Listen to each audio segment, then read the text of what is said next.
ઓમ નમો નારાયણ. હું અરુણાબેન પી ગોસ્વામી સુરતથી તમારું સ્વાગત કરું છું અરુસ કિચનમાં. તો આજે આપણે બનાવશું રતાળુની ફ્રેન્ચ ફ્રાય. તો એના સારું આપણે આ રતાળું લીધું હતું, એક મીડિયમ સાઇઝનું હતું. એને આ રીતે આપણે છાલ કાઢીને કાપી લીધું. તો આ રીતનું સેજ જાડું રાખવાનું એમ. અને તેલ જોવે તરવા માટે આપણે. અને મસાલામાં આપણે મીઠું સ્વાદ પ્રમાણે, અને હંચર થોડુંક, અને ચાટ મસાલો, આ બધું આપણે આ બે સ્વાદ પ્રમાણે નાખવાનું. આ આટલું નાખશું આપણે, અડધી ચમચી લાલ મરચું.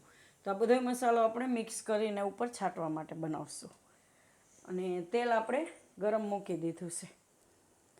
તો આપણી ચેનલના 80% વ્યૂઅર્સ એવા છે જેને સબસ્ક્રાઈબ નથી કર્યું ચેનલને. તો પ્લીઝ સબસ્ક્રાઈબ કરજો, એમ લાઈક કરજો. તો આપણે પહેલાં તેલ ચેક કરી લે, હું એક નાખીને. તો તેલ આ રીતનું આપણે ગરમ જોઈ. તો આમાં આપણે બધી તરવા રાખી દે. આને આપણે ધોઈને નીતારી દીધી હતી પાણી, એટલે એકદમ અસલથી ધોઈ નાખવાની એમ. કેમ કે એની છાલમાં ધૂળ બહુ હોય, એટલે એની છાલ કાઢીએ એટલે એકદમ ઓલી ખરાબ થઈ જાય, એટલે એને પાણીમાં ધોઈ નાખવાની એમ. આને આપણે તરી લેવું. તો તેલ ગરમ થઈ જાય પછી ગેસ ધીમો કરી દેવાનો. તો આમાં જેટલી આવે એટલી આપણે નાખી દેવાની. આપણે બકડીયું મોટું જ લીધું, તો લગભગ બધી આમાં સમાઈ જાય એમ. તો એને ધીમા તાપે આપણે એકદમ બધી તરવાની છે.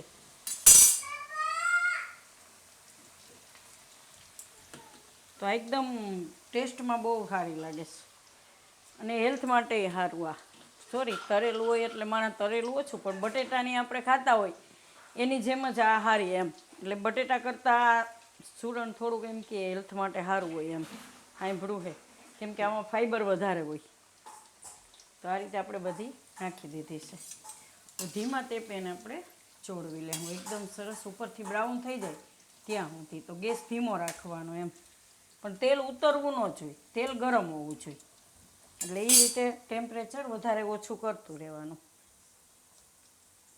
અને એ તરાય ત્યાં સુધીમાં આપણે મસાલો મિક્સ કરી લેવું. તો આમાં આપણે ચાટ મસાલો અને લાલ મરચું અને હંચર, અને થોડુંક આપણે મીઠું નાખીશું.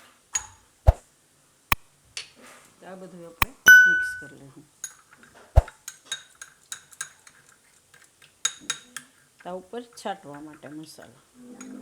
તો તમે તમારી ટેસ્ટ પ્રમાણે કોઈ પણ મસાલો આમાં નાખી શકો. થોડી ખટાશ વધારે જોતી હોય તો તમે આમચૂર પાવડર એ નાખી શકો એમ. તો ચાટ મસાલો થોડોક ખાટો હોય એટલે હાલે. તો હવે આને આપણે કરાવવા દેવું એકદમ ધીમા ગેસે. વાર લાગશે થોડીક. આપણે એક ફેરામાં જ બધી આમાં રાખી દીધીશ. તો આને આપણે 8 થી 10 મિનિટ એકદમ ધીમા તાપે આ રીતની કરી લીધીશ. તો એક આપણે જોઈ લઉં કાઢીને કે અંદર બધી પાકી ગઈ કેમ.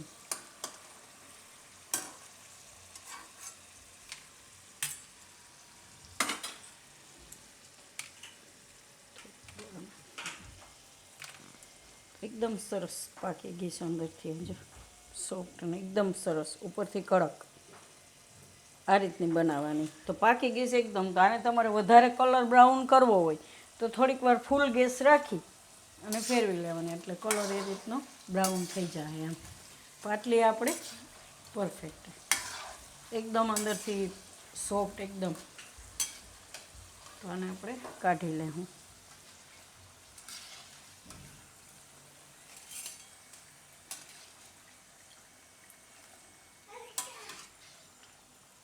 મજા ખાવાની, આ બહુ મજા આવે.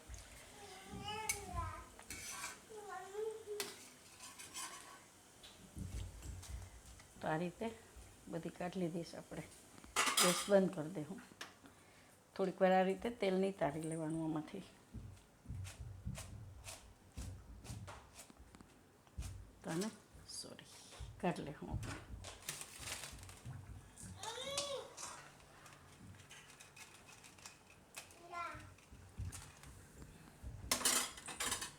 અને આ ગરમા ગરમ છે એમાં જ આપણે મસાલો છાંટી દઈશું.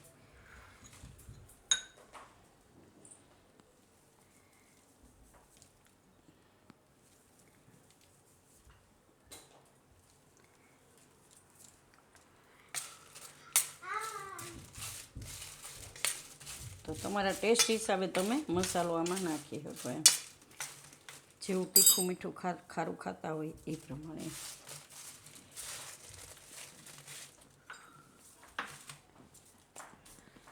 અને આપણે કાઢી નાખું પ્લેટમાં.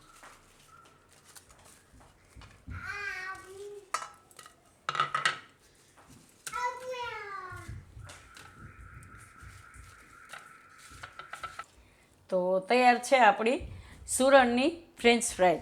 તો જો તમને મારી આ રેસીપી પસંદ આવી હોય તેને લાઇક કરજો, શેર કરજો અને મારી ચેનલને સબસ્ક્રાઈબ કરજો અને બેલ આઇકન દબાવવાનું ના ભૂલતા. કમેન્ટ કરીને કહેજો કે તમને કેવી લાગી આ સુરણની ફ્રેન્ચ ફ્રાય.